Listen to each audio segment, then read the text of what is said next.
රෝහනේ ඡන්ද කාලේ වැඩ වගේක් තියෙනවා. ඉතුරු වෙලා ඒ ටික කරලා එන්න.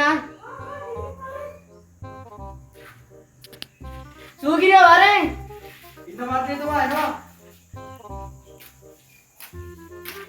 අර ඉඩම කොච්චරක් විතර වටියේද? ඕගනම් මන්ත්‍රීතුමා ලක්ෂ 5ක්වත් එක්. මොකද සල්ලි තියනවා නෑ ඉතින් මම මෙහෙම දීයේ. ඇයි ජනතාවගේ මාටේ ආපු සල්ලි ටික? ඒවත් නෑ බන් දැන් ඒවා වියදම් වෙලා ඉවරයි. ආඩෝ ගත්තේ ලක්ෂ ගණන්. ඒවා විකුණලා තිය. ඕ තියෙන බඩුවක් පරිස්සම් කරගන්නත්. ඒකුත් තියෙන. ඒවද මන්ත්‍රීතුමා පැන්න පැනලි. පැන්න දාන්න.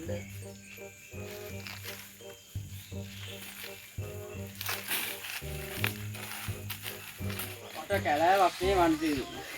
ආයෙත් අහනවා.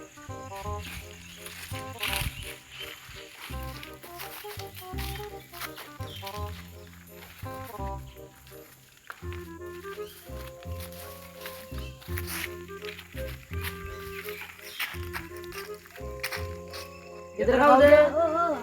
මන්ත්‍රීතුමා ඇවිල්ලා. මේ අපිට තියෙන පොරොන්දු ඉස්ස ගන්න නේද? මගේ පොරොන්දු දුන්න ඇයි බං කිව්වේ බං? ඈ උඹ මට බං කිව්වද? නෑ බං. ඈ? අහන්නේ මං පොරොන්දුව? මේ ගේ තමයි ඉතින්. ගේ නම් අපි මේ ගේ කඩලා මෙතන පාන් කරලා ගහමු. ඊට පස්සේ කාමරයක් මාසෙකට 35000 ගානේ දුන්නේ නැකි. එතකොට ඉතින් මටත් හොඳයිනේ. ඇත්තට අවන්නේ ඉතින්. මට 5000 විතර දෙන්නකෝ ඉතින්. දැන් ඔයා මොකද්ද කරන්නේ රස්සාව? කොලේද දෙන්න? මොනවාද? ගෙවල් කීයක් විතර දීලා තියෙනවද?